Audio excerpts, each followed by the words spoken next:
Gloria a Dios. ¿Quiénes se gozan cuando vienen a adorar al Señor? Amén, amén. Bueno, hoy realmente el Señor siempre nos sorprende con los temas que nos da, ¿verdad? Y el Señor me hacía ver incluso esta mañana cómo el sistema religioso del tiempo del Señor, cuando Él estuvo aquí en la tierra, fue trastornado. Y una de las cosas que más los trastornaron a ellos eran no solo las manifestaciones poderosas del Señor, porque Él se movió en lo sobrenatural. Y cómo el Señor quiere que nosotros empecemos a entrar en esa dimensión de lo sobrenatural que debiera ser lo natural. Y una de las cosas que el Señor me puso a ver era cuando Nicodemo llega de noche y le dice: sabemos que eres de Dios, porque nadie pudiera haber hecho las cosas que tú haces si Dios no estuviera con él. O sea, ellos sabían que Dios estaba con él, pero algo que los trastornaba no solo era saberlo, porque se sintieron intimidados, las tinieblas temblaron, se estremecieron con la presencia de Dios en la tierra. Y otra cosa que los trastornaba eran las declaraciones tan enfáticas que Jesús hizo, y ellos entendían la profundidad de lo que Él estaba diciendo.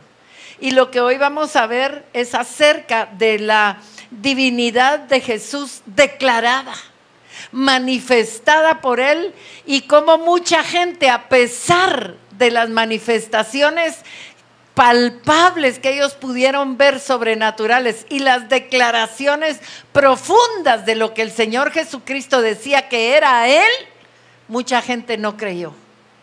Y ahí podemos ver la potencia de ese velo que cubre a las naciones, porque mucha gente ve, sabe que hay un Dios, sabe que hay un creador, pero hay algo que no los deja. Hay un velo, hay un estorbo, ¿verdad?, que no les permite ver la divinidad, la majestad, la soberanía de Dios. Y hoy vamos a hablar acerca de la divinidad de Jesús declarada. Fíjense que Él fue enfático cada vez que Él decía: yo soy. El pueblo sabía lo que significaba esa palabra. Para nosotros tal vez no tiene la revelación que tenía para ellos. Pero en el capítulo 3 del libro de Éxodo, ¿qué pasa? ¿No corre? Ok. Bueno, muy bien. Ahora sí. En el capítulo 3 del libro de Éxodo, ahí encontramos una historia fabulosa del llamado que Dios le hace a Moisés. ¿Quiénes lo recuerdan? Dice que él andaba pastoreando cuando de repente miró y vio, dice. O sea, miró de lejos y le llamó la atención. Vio algo sobrenatural. Una zarza que ardía y no se consumía, ¿verdad? Y ese llamado era nada más y nada menos que este hombre tenía que sacar al pueblo de Egipto de la esclavitud de 400 años. La historia pues la sabemos y no nos vamos a enfocar en eso. Pero Jehová se le presenta a Moisés en esa zarza que estaba ardiendo y que no se consumía.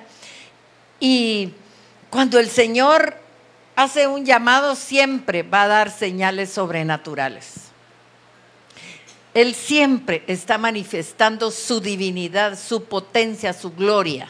Y cuando hace un llamado, lo manifiesta. Y para que Moisés tuviera la convicción de que era Dios el que le estaba enviando, vamos a ver que le pregunta: ¿y qué le voy a decir al pueblo cuando me digan, pero quién me envía? ¿Verdad? Y aquí es cuando el Señor le dice: les dirás que yo soy el que te envió. Y vamos a leer lo que dice Éxodo 3, 13 y 14. Abran ahí su Biblia para que todos juntos leamos. Y dice, dijo Moisés a Dios, he aquí que llego yo a los hijos de Israel y les digo, el Dios de vuestros padres me ha enviado a vosotros. Si ellos me preguntaren, ¿cuál es su nombre? ¿Qué le responderé? Verso 14, y respondió Dios a Moisés, yo soy el que soy. Dígalo conmigo, yo soy el que soy. Mire qué declaración la que hace el Señor. Y dijo, así dirás a los hijos de Israel, yo soy, me envió a vosotros. A mí me impresiona cómo el Señor va confirmando y va haciendo todos los enlaces, porque en la alabanza hoy varias veces se habló y se cantó de yo soy. Y el Señor quiere que nosotros tengamos claro que yo soy está presente. Él lo dijo y Él no miente, ¿verdad? Y entonces así fue como Moisés, muy confiado, sale a cumplir su ministerio, a cumplir el propósito por el cual Dios lo llamó. Amén. Entonces, vamos a ver cómo la Biblia nos enseña que Jesucristo es el mismo de ayer, de hoy y por los siglos, ¿verdad?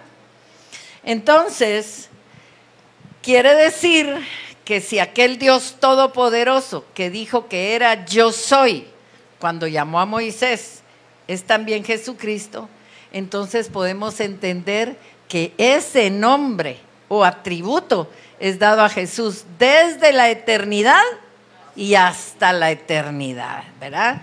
Él incluye el presente y el propio Jesús lo declaró varias veces durante su ministerio terrenal. Obviamente las tinieblas se inquietaron. Cada vez que él mencionaba la palabra yo soy, recordemos que la declaraba con la autoridad de que él mismo era lo que estaba diciendo, ¿verdad? Y entonces esa declaración de su divinidad la hizo varias veces. Y así como en el tiempo de Moisés el yo soy causó un gran impacto en las esferas espirituales, los yo soy de Jesús también causan un gran impacto. Sobre todo, como les digo, en el reino de las tinieblas, ¿verdad? Y a mí me llama la atención que el apóstol que habla de los yo soy de Jesús sea Juan. Porque los otros 3 evangelistas se enfocan en todo lo que Jesús hacía. Pero la Biblia nos habla que Juan era el discípulo que amado. Él amaba tanto al Señor que su enfoque no era tanto en lo que él podía hacer, sino lo que él era. Y el Señor quiere que nosotros lo amemos por lo que Él es y no por lo que nos puede dar. Recuerdo que no hace mucho estuve ministrando a una persona y el Señor le dijo, quiero que más que ver mis manos, mires mis ojos. Porque todos nosotros cuando nos acercamos al Señor estamos viendo sus manos. A ver, ¿qué nos va a dar el Señor? ¿O qué nos va a decir hoy? ¿O qué milagro le vamos a pedir? Pero ¿cuántos nos acercamos a Él solo por el hecho del deleite de estar en su presencia? Y eso es lo que el Señor anhela y espera de todos nosotros, ¿verdad? Juan ponía atención en todo lo que él decía que era, porque lo amaba. Y él quiere un pueblo que lo ame. En estos tiempos, el yo soy también llama a que salgamos a la esclavitud de las tinieblas, porque así fue que le dijo el Señor a Moisés, ¿verdad? Diles que te envía el yo soy. ¿Y qué era lo que iba a hacer? A sacar al pueblo de la esclavitud. Hoy hay mucha gente en tinieblas, hay mucha gente esclavizada y el Señor quiere que nosotros a través de lo que Él hace en nosotros vayamos con libertad a compartir. Si el Señor no te está llamando que les prediques con gran conocimiento de homilética, el Señor solo quiere que tú les cuentes tus experiencias. A ver, ¿Quién puede decir que Dios ha hecho algo por él? Levante la mano. Todos hemos recibido algo. Y siempre va a haber alguien en nuestro camino a quien nosotros le podemos compartir, ¿sí o no? ¿Verdad? Miren, a mí el Señor una vez me dijo que cada vez que yo compartiera el testimonio de la hechicería que nos habían hecho y que duró 30 años sobre mi vida, iba a haber alguien que lo necesitara y que iba a ser liberado. Y hasta el día de hoy así ha sido.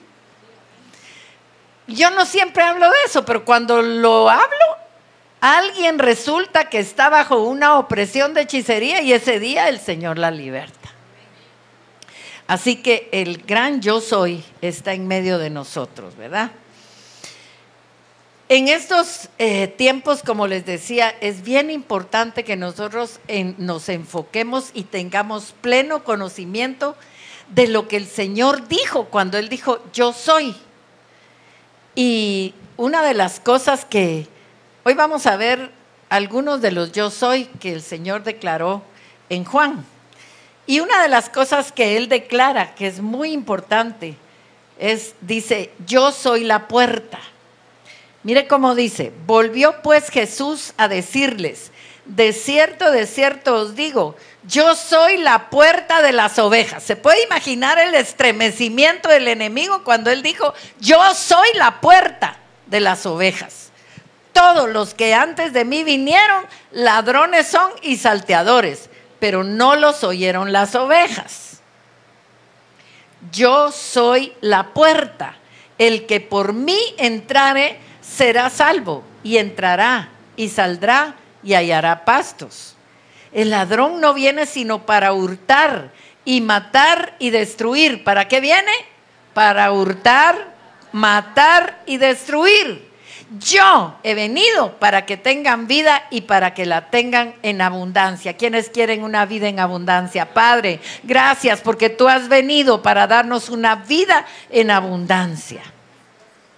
Entonces, la puerta, como todos sabemos, es una abertura que se hace en una pared o en un cerco para poder entrar y para poder salir, ¿verdad? También así se le llama a la pieza que sirve para abrir y cerrar, no solo a la abertura, ¿verdad?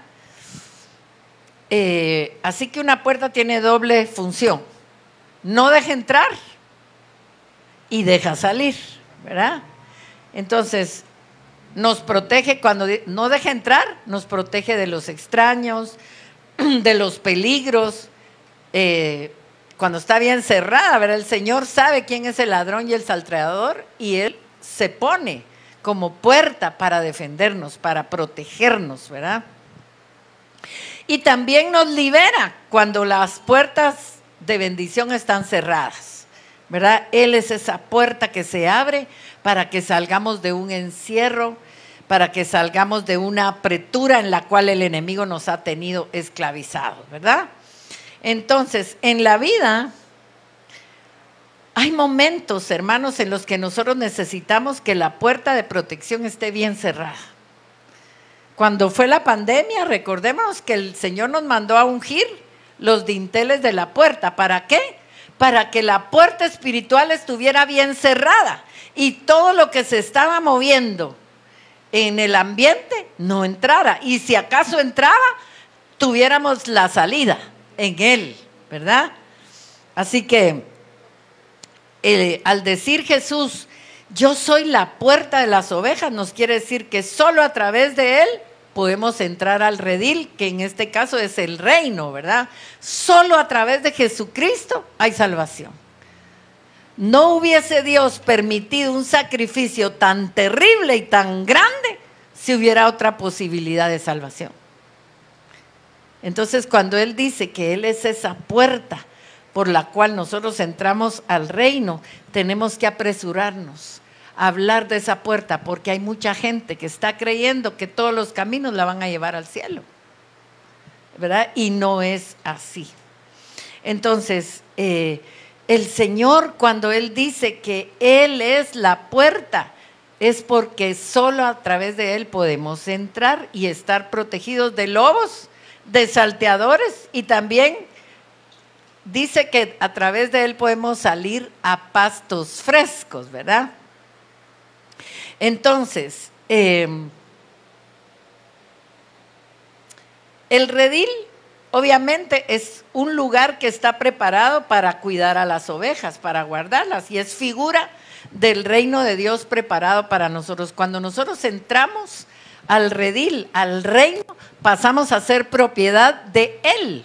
Y entonces Él comienza a tratarnos y hace esa comparación, porque los pastores, los verdaderos pastores, cuidaban a sus ovejas. Eso lo vamos a ver un poquito más adelante cuando Él dice que es el buen pastor, ¿verdad?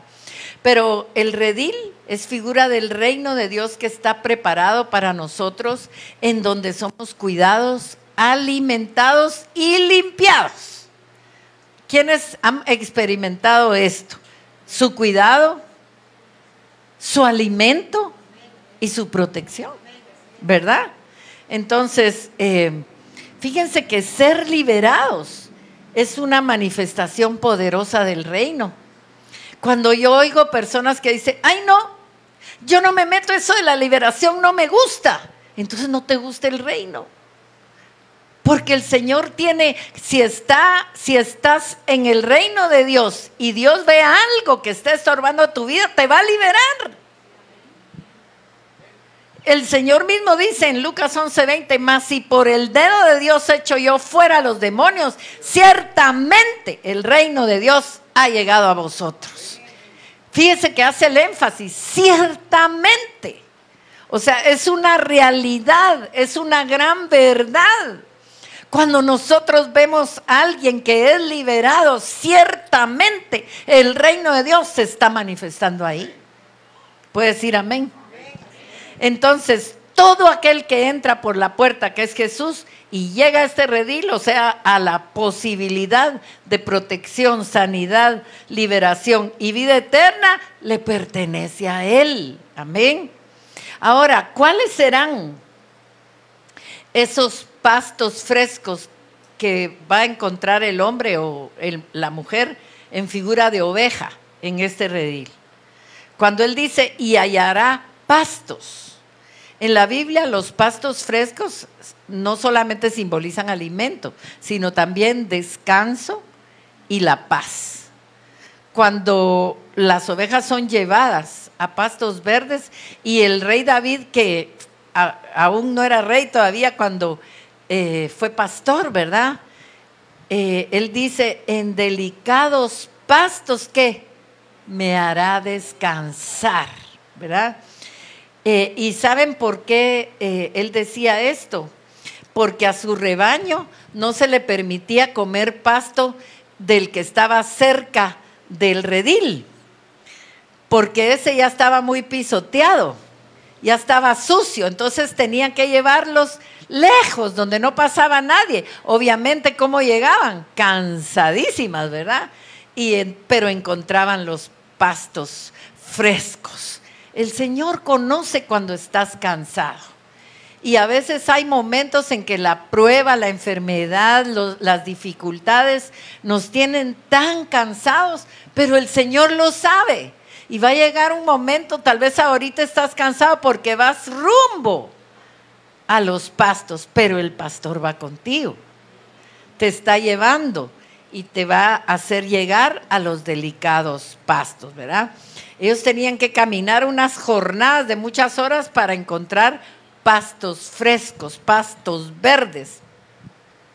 Y a veces eran tan largos los viajes para encontrar esos pastos que tenían que pernoctar, sobre todo en el verano, ¿verdad? Entonces ellos hacían vigilias. Por eso es que estaban en vigilia cuando nace Jesús, porque los pastores se llevan a las ovejas lejos del redil para que encuentren pastos frescos, diferentes, no machucados, pisoteados ni enlodados, ¿verdad? Entonces, para la vida cristiana, los delicados pastos son vitales, porque representan un lugar de refugio donde uno puede encontrar descanso, consuelo, sustento para su alma. A veces una palabra que nosotros oigamos nos da descanso de 8 días que hemos estado oprimidos, ¿sí o no? ¿Verdad que sí?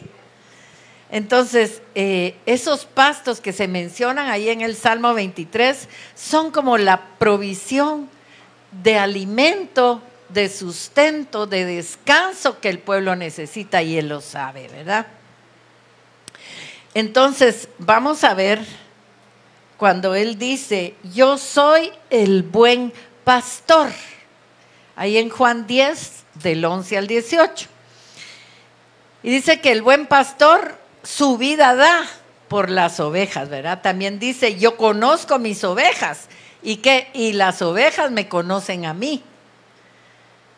Pongo mi vida, dice, por las ovejas. Entonces, los buenos pastores cuidaban de tal modo a sus ovejas que ellos se exponían, peleaban por ellas. Ustedes recuerdan que fue una de las cosas que alimentó el valor de David cuando se iba a enfrentar a Goliat. Recordarse de cómo Dios estaba con él cuando él cuidaba a sus ovejas, pero él exponía su vida. Mire cómo dice, David respondió a Saúl, tu siervo era pastor de las ovejas de su padre, y cuando venía un león o un oso, solo imagínense las fieras que venían, y tomaba algún cordero de la manada, salía yo tras él y lo hería. Ahí no dice que decía, ay, qué lástima, se me perdió una oveja, va, que le vaya bien. Alguien tenía hambre, que se la coma. No, él dice que cuando venía un león, un oso, él salía tras él y lo hería y lo libraba de su boca.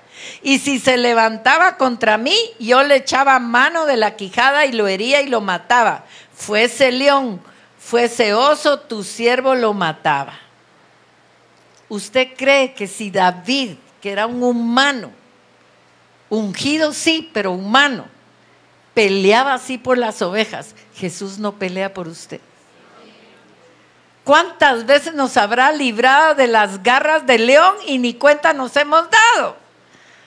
¿Cuántas veces habrá peleado el Señor y nos ha arrancado de las garras de un oso? Hay fuerzas espirituales que están todo el tiempo rodeando a la iglesia para ver cómo la devoran. Lo dijo el apóstol Pedro. ¿Cómo anda el león rugiente? Dice, buscando a quien devorar. O sea, nosotros, si no estuviésemos guardados por el gran yo soy, ya hubiésemos sido consumidos, hermanos. El mundo está en una tiniebla terrible y nosotros estamos llamados a mostrar lo sobrenatural, a mostrar con hechos quién es Dios. La gente ya tal vez está hasta cansada de palabrerío, pero cuando ven, cuando tú te acercas y tú hablas una palabra verdadera de Dios, hay un estremecimiento en las esferas espirituales. ¿Puede decir amén? Gloria a Dios. Entonces, el pastor oriental, fíjense que le pone nombre, y aquí también, le ponen nombre a cada una de sus ovejas, ¿verdad? Yo recuerdo que en la finca de mi cuñado, él tenía vacas, pero todas tenían nombre. Mariposa, y salía la mariposa. Estrella, y allá venía. ¿Cómo sabían? ¿Verdad? Y así, y da risa porque dice que le ponían los nombres de las muchachas de los bares del pueblo a las vacas, pero todas sabían quién era quién, ¿verdad? Y los pastores tenían en Oriente ese cuidado, ¿verdad? Y además las conocían por ciertas características individuales. Yo recuerdo que a esa que le decían la estrella era negra la vaca y tenía una gran estrella blanca aquí.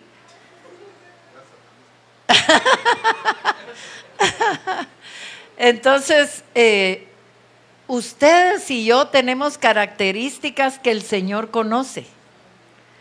Y de acuerdo a esas características nos ha llamado. Y a veces queremos hacer lo que está haciendo otro. Y tal vez no tenemos las características que tiene ese otro, ¿verdad? Pero ese es el trabajo del enemigo, que nos mantengamos frustrados, pero nosotros tenemos que saber que el Señor nos conoce. Fíjense que ayer cabalmente comentaba yo con mi nuera querida, que ella me decía, si uno fuera el rey de las hormigas, yo las amaría en bulto. Y cómo el Señor, que somos menos que hormigas, nos pueda conocer por nombre y amarnos por nombre. Conocer nuestras debilidades, nuestras necesidades. Y a veces como que se nos olvida y pensamos que Dios nos ama en bulto. Pero Él nos conoce, ¿verdad? Conoce a sus ovejas por nombre, ¿verdad? El verso 14 dice, yo soy el buen pastor y conozco mis ovejas y las mías me conocen, ¿verdad? No hay nada que el Señor no sepa de cada uno de nosotros. Todo, absolutamente todo. Dice que Él conoce nuestro sentar y nuestro levantar. Cuando estás dormido, ¿será que Él te ve? Sí te ve. Cuando oras, cuando no oras, cuando estás perdiendo el tiempo, Dios te ve. Definitivamente, ¿verdad? Tercer yo soy, dice, yo soy el pan de vida. Imagínense lo que pudo haber sentido el enemigo cuando él declaraba, porque decía él, yo soy. Y lo que el pueblo y el sistema religioso del tiempo habrán dicho, pero qué descaro decir yo soy, porque es una palabra que identificaba a Dios mismo. Y que el Señor la dijera, ¿verdad? Yo soy el pan de vida. Juan 6, 25 al 40. Cuando el pueblo de Israel salió de Egipto y entraron en el desierto, ¿los dejó el Señor morir de hambre? ¿Qué les envió? Maná del cielo. Pero también la Biblia dice algo, que no solo de pan vivirá el hombre, sino de toda palabra que sale de la boca de Dios.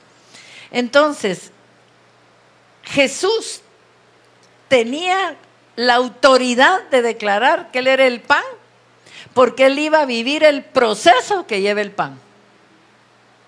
La molienda, el horno, para poder ser verdaderamente el alimento que todos nosotros necesitamos. Entonces, en este tiempo, ¿qué significa el pan de vida? Que Jesús nos satisface en todas las áreas de nuestra vida. Si usted tiene áreas en las que se siente frustrado, acójase al Señor que dijo, yo soy el pan de vida. Señor, hay un área en la que no estoy satisfecho, tengo un vacío en el alma, Él es el pan de vida. Él va a satisfacer todas tus necesidades. ¿Puedes decir amén? Todos los sentidos, todo lo que nosotros necesitamos está en Él, está en Jesucristo, pero tenemos que darle verdaderamente el señorío en nuestra vida. ¿Qué será dar el señorío? Que Él gobierne en todas las áreas, pero hay áreas que no queremos soltar. Ah, no, en esta mejor yo decido, ¿verdad? Y ni le pregunto. Yo escuché tristemente una vez a un siervo predicar, ay, yo no sé por qué tienen que orar por todo. Yo hago muchas cosas y no le pregunto a Dios, y decirlo en público, wow. ¡Qué atrevimiento! ¿Cómo así? Fíjense que hace muchos años, en los 80, estuvo circulando, en ese tiempo no habían redes, ¿verdad? Entonces eran como papelitos. La visión de una sierva. Ella vio un vaso lleno de agua que rebalsaba y rebalsaba, y muchísima gente estaba bebiendo del agua, y empezaron y se metieron en el vaso y tomaban el agua, pero el agua se acabó. No estaba la fuente cayendo. Y entonces comenzaron a comer vidrio, el vidrio del vaso, y salían heridos, y ella empieza a preguntarle, Señor, ¿qué es esto? Y el Señor les dice, cuando mis siervos dejan de orar, el agua permanece por un tiempo, pero luego empiezan a dar de ellos mismos, del instrumento. Y cuando dan del instrumento, muchos salen heridos, porque están hablando en la carne. Necesitamos entender que Jesucristo llena todo en todos. No hay excepciones. Él es nuestro pan de vida. Sigue siendo el yo soy el pan de vida. ¿Puede decir amén? ¿Y por qué se angustia? ¿Por qué se angustia, verdad? Dice que el que a mí viene no tendrá hambre. Juan 6, 35 y 36. El que en mí cree, dice, mire, no tendrá sed jamás. Porque a veces estamos con la sed y la angustia de las cosas de este mundo, cuando si verdaderamente creemos que Él es el pan de vida, nosotros no tenemos por qué tener hambre ni tener sed, porque dice, el que a mí viene no tendrá hambre, pero luego cambia y dice, el que en mí cree no tendrá sed jamás. Entonces necesitamos creer en todas sus palabras para no tener insatisfacción. La sed es figura de la insatisfacción. Hay quienes nunca se sacian, siempre quieren más y más y más, pero por eso dice que Él lo llena todo en todos, ¿verdad? Luego viene otra declaración, dice, yo soy la luz del mundo. Y uno de los mandatos que el Señor nos dejó a nosotros, ¿qué fue? Que fuéramos luz. Luminarias, ¿para qué? Para iluminar en medio de este mundo de tinieblas. ¿Quiénes saben que cuando entran a un lugar, tal vez los demás no lo perciben, pero en la esfera espiritual se está viendo una luz? Y el enemigo tiembla cuando ve la luz. Y por eso a veces somos atacados, porque él sabe quiénes son luz, ¿verdad? Y quiere apagarla. Quiere que se ponga abajo de la mesa, que nadie la mire, ¿verdad? Y entonces dice, vosotros, dice en Mateo 5, 14 al 16, dice, vosotros sois la luz del mundo. Una ciudad asentada sobre un monte no se puede esconder. Tú no te puedes esconder. Si tienes esa luz en la esfera espiritual, te ven. Dice, ni se enciende una luz y se pone debajo de un almud, sino sobre el candelero y alumbra a todos los que están en casa. ¿Estás alumbrando en tu casa? ¿O te falta luz? ¿Verdad? Así alumbre vuestra luz delante de los hombres para que vean vuestras buenas obras y glorifiquen a vuestro Padre que está en los cielos. El que tiene a Cristo tiene la luz y no anda en tinieblas. Entonces, ¿cuáles son esas tinieblas que el apóstol Juan menciona? Porque uno dice, sí, yo tengo la luz, pero no sé si ha visto alguna vez esos focos, y sobre todo esos en las tiendas, ¿verdad?, que están llenos de popó de mosca. Y la luz toda tenue, tiene luz, pero no alumbra. Cuando nosotros dejamos a medias los procesos o nunca nos hemos sometido a un proceso de limpieza del Señor, podemos ser esa luz que medio se ve, pero eso no es lo que quiere Dios. Dios quiere que uno alumbre, ¿verdad? Y vamos a ver cuáles son esas tinieblas que manchan, que opacan la luz que ya tenemos como hijos de Dios. Mire cómo dice Juan, de la tercera carta de Juan, y 19, capítulo 3, versos 19, 21. Yo creo que es primera de Juan. Y esta es la condenación, que la luz vino al mundo y los hombres amaron más las tinieblas que la luz, porque sus obras eran malas. porque todo aquel que hace lo malo aborrece la luz y no viene a la luz, para que sus obras no sean reprendidas. Mas el que practica la verdad viene a la luz, para que sea manifiesto que sus obras son hechas en Dios. Entonces, ¿qué pasa con esas personas que a pesar de oír sobre la luz, aman más las tinieblas?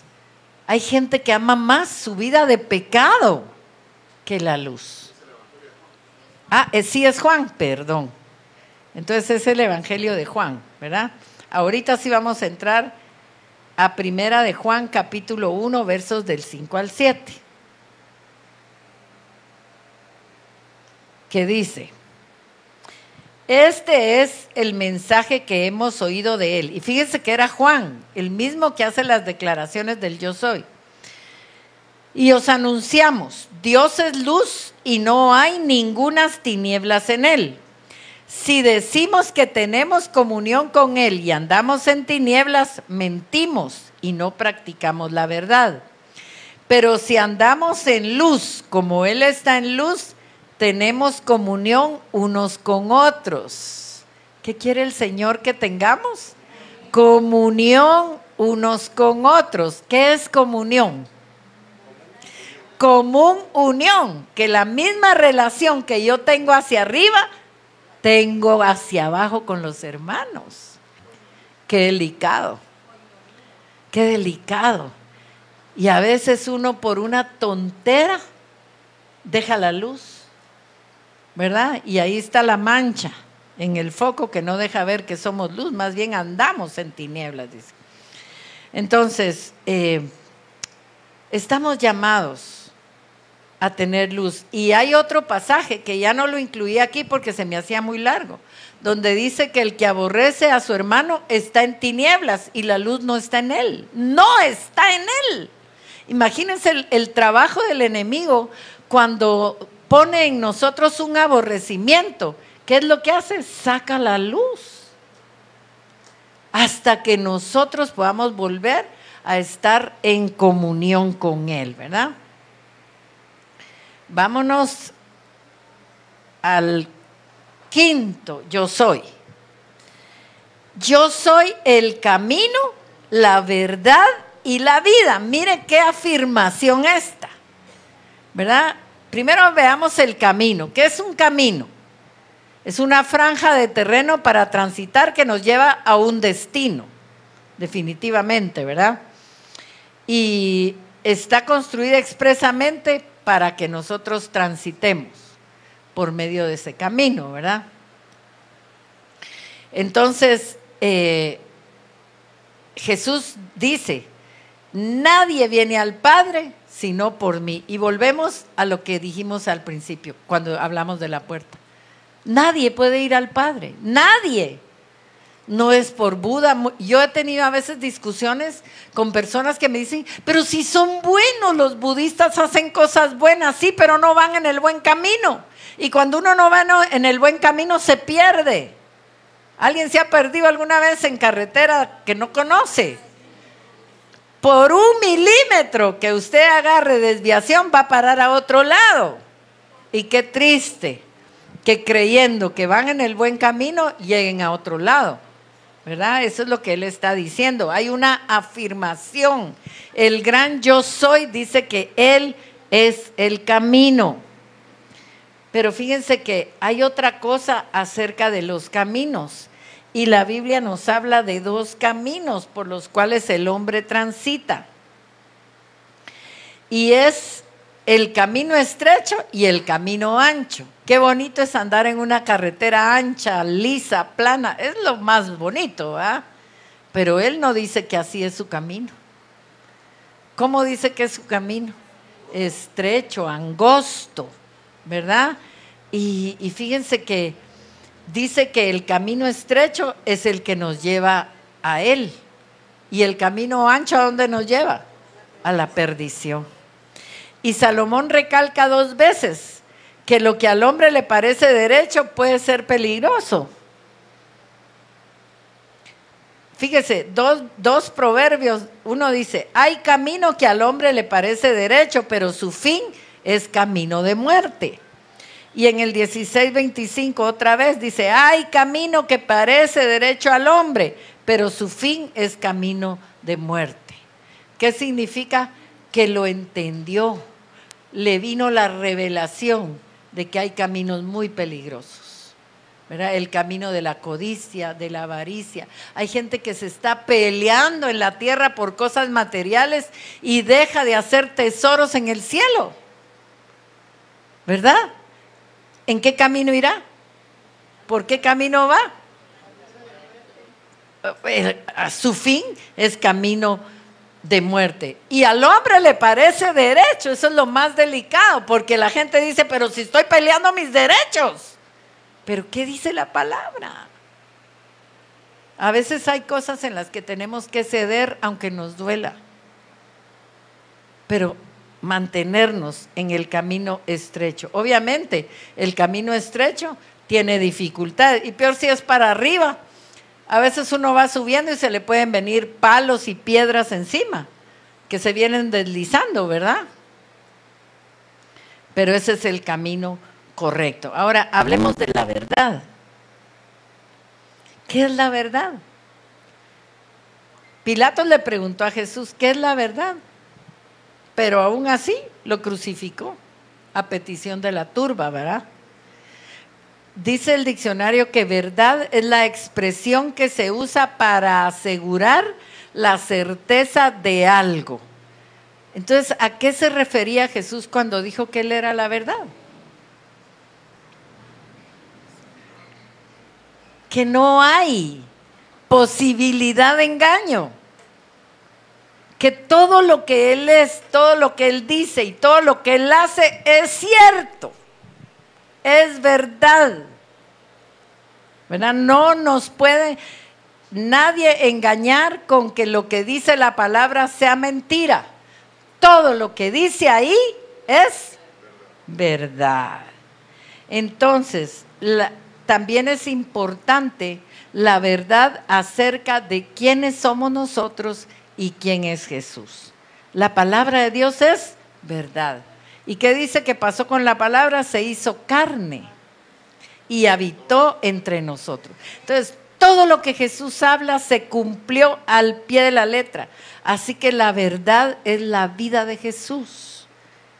¿Y dónde debe ser manifestada la vida de Jesús en este tiempo? En cada uno de nosotros. Si todo el tiempo estamos pesimistas, quejándonos, llorando, ¿será que estamos manifestando la vida de Jesús? No. El Señor quiere que verdaderamente vivamos la vida que Él nos da. Entonces, veamos lo que nos dice 2 Corintios 4:10. Dice, llevando en el cuerpo siempre por todas partes la muerte de Jesús, para que también la vida de Jesús se manifieste en nuestros cuerpos.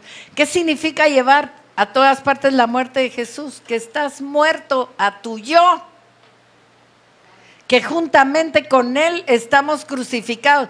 ¿Será que la gente que alega y alega y alega está muerta? No. ¿Se acuerdan de aquella anécdota que les conté que un pastor contó? Dice que él tenía un gran amigo. Vivían en Mazatenango, en donde él mismo dijo, ahí es la tierra que fluye leche y miel, porque hay un montón de vacas y hay un montón de abejas, panales. Entonces, él decía que tenía su mejor amigo desde primaria, pero él agarró el buen camino y el amigo era mujeriego y travieso tremendo desde chiquito, pues se casó y la esposa solo le da permiso de salir con este amigo. Pero dice que me hacía unas, dice, llegaba a, vos podés llegar a la cancha de básquet, va. Y llegaba el pastor, va. Y entonces llega, vos quédate un rato aquí por si te llama mi mujer, es que fíjate que tengo una cita, vos, pero no quiero que ella se entere. Yo no me estoy quedando, la viví haciendo de las suyas con él. De repente se murió se llamaba Paco. Se murió Paco Y dice que lo enterraron y estaba con una gran sonrisa. Y llegaban, aparecieron como 5 viudas. Y todas peleándose. Infeliz, me dijiste que nos íbamos a casar. ¿Cómo que se iban a casar si era mi marido? Y así va. Y dice, y le somataban el ataúd y Paco así. Porque estaba muerto. Le dijeron lo que quisieron, hasta patearon la caja. Pero él así. Y nosotros, que debiéramos estar así, vivimos en la queja, vivimos en la murmuración, en la angustia, ¿verdad? El Señor quiere, no que vivamos como Paco, sino que estemos muertos al yo como Paco. Entonces, miren, cuando nosotros entendemos que somos pecadores, se enciende una luz para nosotros y viene el arrepentimiento. ¿Saben cuál es el peor error de todo el mundo? Que siempre tiene una justificación. Ay, sí, fíjese que yo pequé, pero ¿y qué hacía? Ni modo, lo tenía que hacer. Esa es una justificación. Pero cuando usted dice, yo robé y me siento mal porque robé, ahí sí vino la luz de la revelación para que usted sea perdonado. Mientras usted esté, ay, pero es que robé, pero es que tenía necesidad. ¿Qué podía hacer? Pues confiar en un Dios que te pudo haber provisto de lo que fuera, ¿verdad? Miren, la autojustificación no nos permite entender ni arrepentirnos verdaderamente. Hay gente que le pone justificación a todo y entonces no puede venir la luz de la revelación para que nos arrepintamos. La verdad es esa luz que brilla en nuestra vida y nos revela quiénes somos realmente.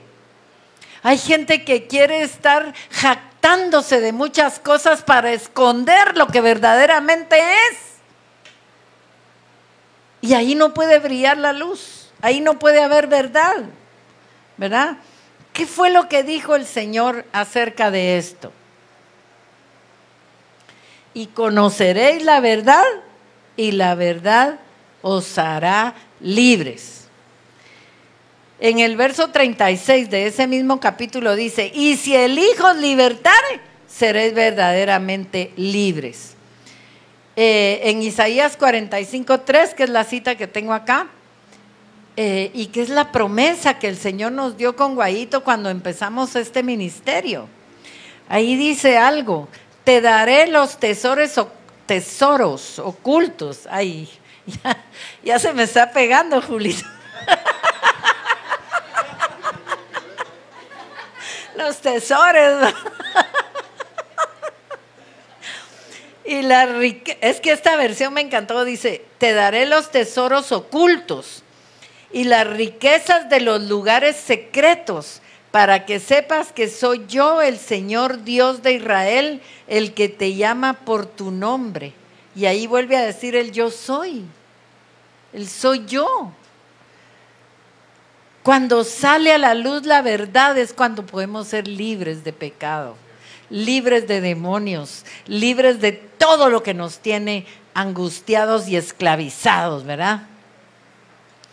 Y aquí se refiere obviamente a la libertad que necesitamos todos del alma. Ya no vas a necesitar andar presumiendo ni jactándote de nada, porque vas a saber exactamente quién eres en Cristo Jesús. ¿Puedes decir amén? Ahora vamos a hablar de la vida. ¿A quién no le gusta la vida? Nadie se quiere morir. Todos hacemos planes para muchos años adelante, ¿verdad? Ay, yo cuando tenga me quiero comprar una casa así o quiero un carro así. Pero ¿quiénes hacen planes para la eternidad? Casi nadie, porque nadie se quiere morir. Y tristemente, o no dijera tristemente, sino que realmente todos tenemos que pasar por ahí. Todos vamos a llegar a ese momento, ¿verdad? Entonces, ¿pero qué es la vida? Naturalmente es el estado de actividad o funcionamiento de nuestros órganos de un ser orgánico, ¿verdad? Pero hablando en términos espirituales, la persona que no tiene a Cristo está muerta. Definitivamente, en sus delitos y pecados, dice la palabra. O sea que existe, pero no vive. Y esos son dos aspectos diferentes. Y vamos a comparar rápidamente la existencia con la vida. Y lo vamos a ver. Por ejemplo, la cámara por la cual nos estamos comunicando con los hermanos que no están acá. La cámara existe, pero ¿tiene vida? No. Sin embargo, nosotros los que estamos acá, sí tenemos vida. Nos están viendo, nos están oyendo y nosotros sí tenemos vida. Entonces hay una diferencia, ¿verdad? Porque la vida de Cristo está fluyendo en nosotros porque Cristo vive en nosotros. Puede decir amén. Diga, Cristo vive en mí. ¿Y por qué estás apachurrado? Cristo vive en mí. Entonces, en mí está fluyendo la vida de Cristo y su Santo Espíritu nos da la sabiduría para manejar esto que existe y eso que existe, que es necesario, pero no tiene vida. Y hay mucha gente que existe, pero no tiene vida. No vive. Es necesaria, pero no vive. ¿Verdad? Tal vez alguien que de repente va a ver la transmisión, puede ser que exista, pero que no viva, ¿verdad?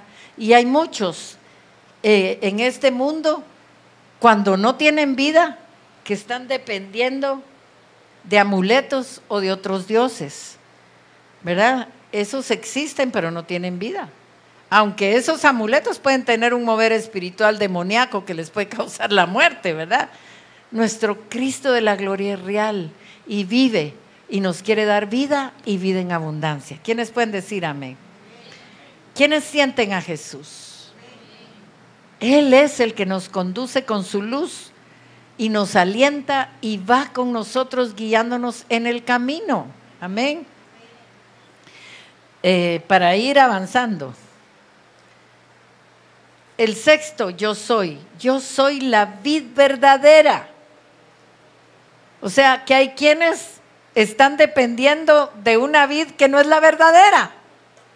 Sus raíces son otras. ¿Pero qué es la vid? Bueno, pues es un arbusto trepador, podríamos decir, que se agarra. Yo tengo una vid que ahorita, pero miren, se agarra con una fuerza. Yo tenía un lazo que sirvió para una piñata y por negligencia no lo quitamos, pues ya se agarró de ahí. Sí, y ahí va corriendo la vid. Pero ¿saben qué es lo lindo? Que media vez el tallo, porque se sembró un enredo a la par y ya no se sabe cuál es la vid y cuál es el enredo. Se confundieron ahí las hojas, pero la vid ahí va. Y fíjense que pareciera que se había muerto, pero como va el cable que tiene vida, la rama, ¿verdad? Ahí está viviendo porque está unida a la vid, la ramita, ¿verdad? Y él dice, claro, yo soy la vid y ustedes son los pámpanos. Y el pámpano es la rama tierna de la vid de donde se van a desprender los frutos, ¿verdad? Y él mismo dice que separados de él nada podemos hacer. Imagínense si yo cortara esa rama, se muere. ¿Y cuánta gente se aparta, verdad? Entonces la vid es la que le da la savia a los pámpanos. Y los pámpanos van a producir fruto si se mantienen unidos a la vid, ¿verdad? Entonces, todo, dice la palabra que todo lo que Jesús recibía del Padre, eso nos transmitía a nosotros, ¿verdad? Y entonces Él dice que nosotros debemos ser uno con Él, como Él es uno en el Padre. Entonces, ¿será que nos conviene estar unidos a la vid? Todas las declaraciones enfáticas del Señor, verdaderas, tenían un propósito, una figura de lo perfecto que es Jesucristo y de todo lo que abarca, porque no solo es el buen pastor, no solo es la puerta, se compara con esto también, ¿verdad? Y la séptima aseveración del yo soy dice: yo soy la resurrección y la vida. El que cree en mí, aunque muera, vivirá. Y todo el que vive y cree en mí no morirá jamás. ¿Crees esto? Amén. Así le dijo Jesús a Marta, ¿verdad? Entonces, cuando se consideran las cosas que la gente más temor le tiene, el miedo a la muerte es el número 1. La gente tiene temor, horror, pavor de morir, porque no sabe a dónde va, pero aún los que sabemos a dónde vamos no nos gusta pensar en eso, ¿verdad? Y el Señor quiere que nosotros tengamos claro que no nos vamos a morir jamás. Vamos a salir del cuerpo, pero no vamos a dejar de vivir. ¿Quiénes lo creen? ¿Quiénes quieren que el Señor les quite ese temor? Porque por ese temor el diablo nos tiene agarrados, así lo dice la palabra. Entonces, todos sabemos qué pasó con Lázaro, ¿verdad? Él enfermó, le mandan a decir a Jesús y pareciera que no le importara, lo deja, ¿verdad? Que se muera, ¿verdad? Pero ¿por qué permitió Jesús que Lázaro enfermara y muriera?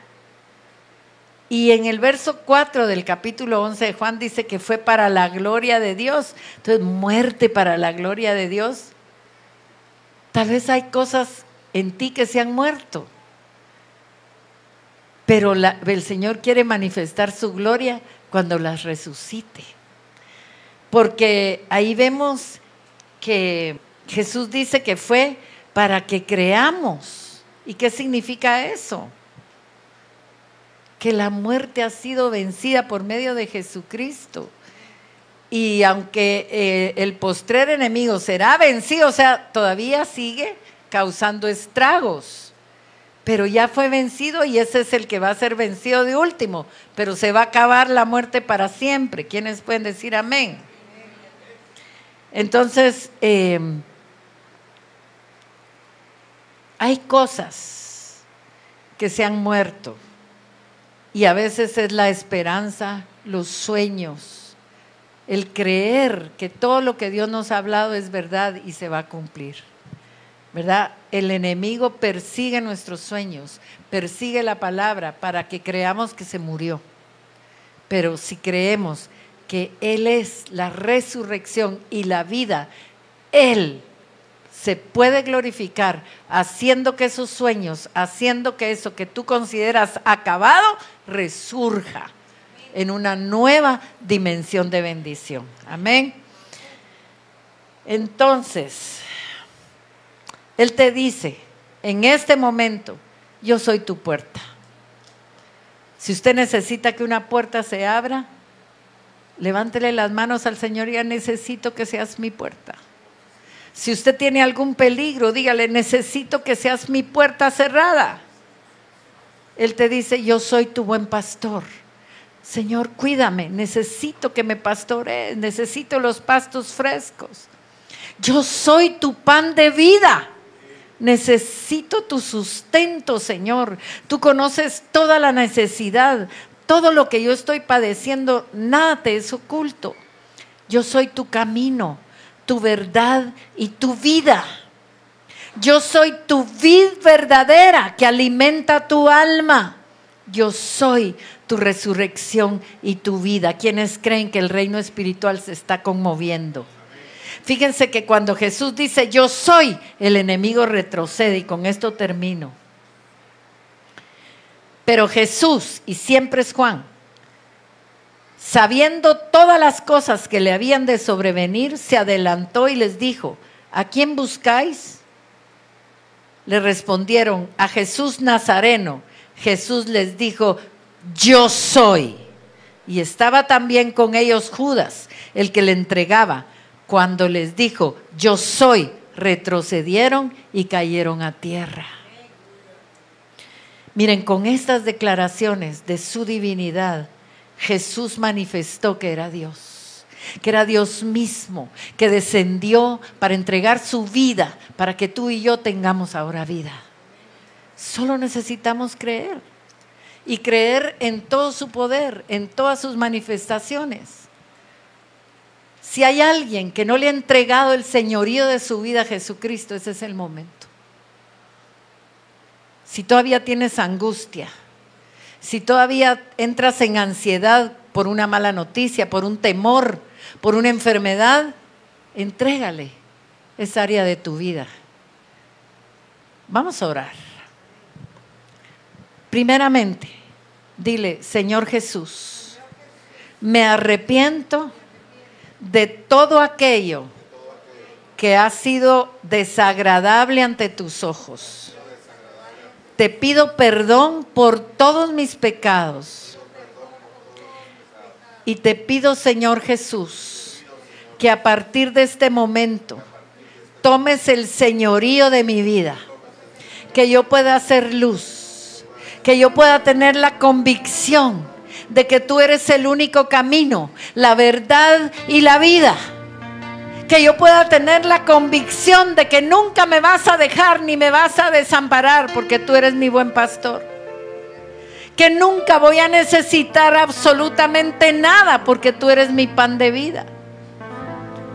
Señor, que yo voy a poder dar frutos, porque tú eres la vid verdadera y estoy unido a ti. Gracias, Señor, porque sé que no moriré, sino que viviré, porque tú eres la resurrección y la vida. Déjate ministrar por el Señor. Su Espíritu está en este lugar. No mires sus manos, mira sus ojos. Comienza a deleitarte en Él. Comienza a deleitarte en que Él te ama, te conoce por nombre. No cabe la frustración en ti, no cabe el temor, no cabe la angustia, no cabe el enojo, no cabe la ofensa. Gracias, Jesús. Gracias, Jesús, porque diste tu vida, Señor, para que yo ahora tenga vida, Señor, y vida eterna. Gracias, Señor, porque yo sé que tú estás esperando que te rindamos todas las áreas de nuestra vida para que podamos ser luz e ir, Señor, a ese mundo de tinieblas a ser luz. Y así como enviaste a Moisés, enviado por el yo soy, así podamos ser nosotros enviados por el yo soy, la luz, la puerta, el camino, la verdad y la vida. Gracias, bendito Dios. Gracias, bendito Dios, en el nombre de Jesús. Amén, amén, amén. Fíjense que puedo ver cómo se fue retrocediendo como si fueran el mar, una ola negra de tinieblas. Si tú estabas en angustias, en tormentos, el yo soy ha alejado de ti toda opresión. Gracias, Señor. En el nombre de Jesús. Amén, amén. Dele una ofrenda de palmas al Señor.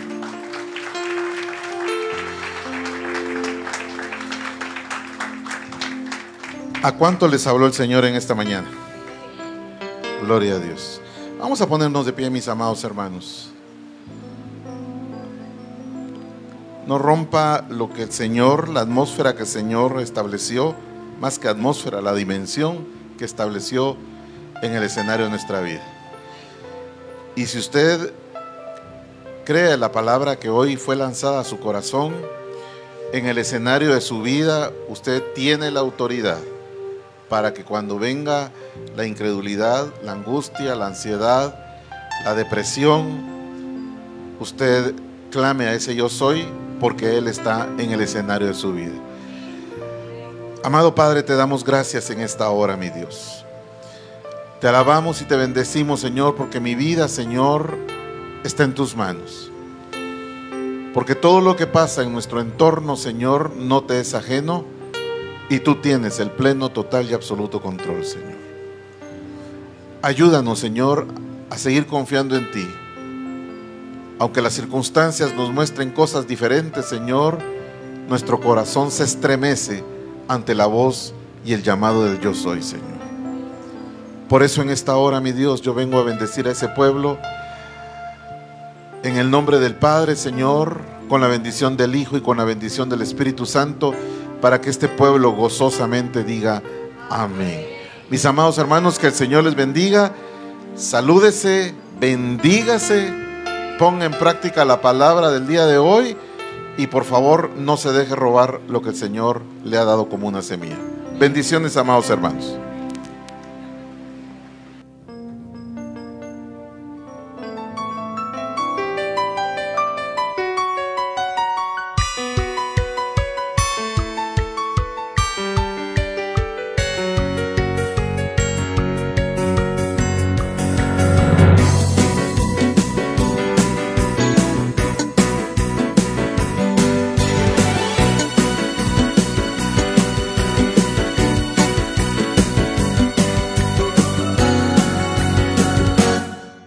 Despierta, iglesia, despierta, que ya viene tu amado.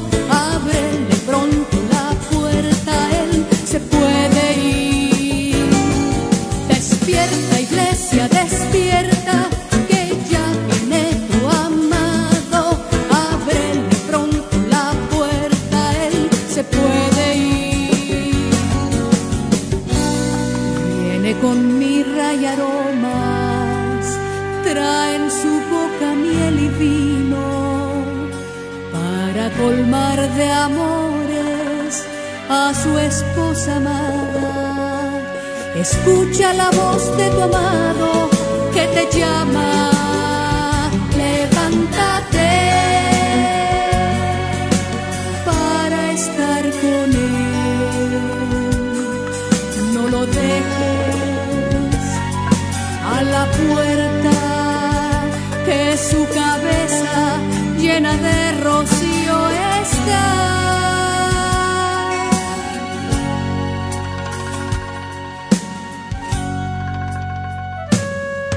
Despierta, iglesia, despierta, que ya viene tu amado.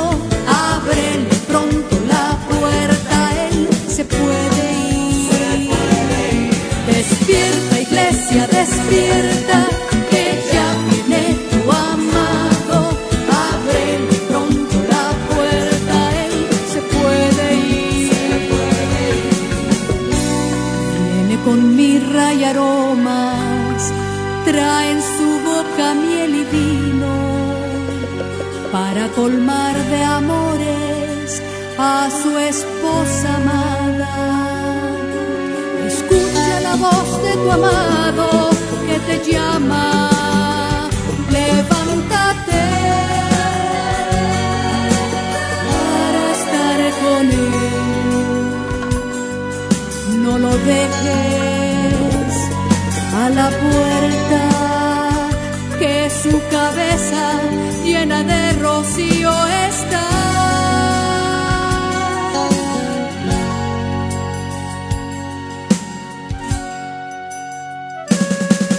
Despierta, iglesia, despierta, que ya viene tu amado. Ábrele pronto la puerta, él se puede ir.